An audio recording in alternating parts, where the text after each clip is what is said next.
Well, the hospital board, this was a special meeting, and they had a very robust discussion about the future of the building. And I think what they settled on really is that there's two options in terms of a future facility that makes sense. And both of those really involve whether to build a new hospital on our current site or build a new hospital on an alternative site, away from the current facility.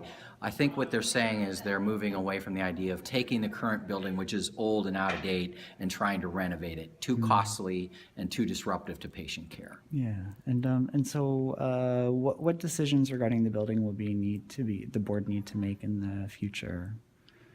The next thing that the board really has to focus in on is the financial feasibility analysis. So if we look at our current operations today and say, how much of a building project can we afford to do, the financial analysis will help us get our arms around that. We expect that the first phase of that analysis will be complete probably at the end of this month or early in April. Okay, and that's Denman? Denman and Company is a consultant and audit firm that we use for a lot of that project type work. Okay, and then where does the affiliation come in? The affiliation is a related but separate decision. The affiliation really looks at the relationship that we have with Genesis or whoever, and helps us determine if there is a benefit to doing that over where we're currently at today, which is a management agreement with Genesis Health System. Great.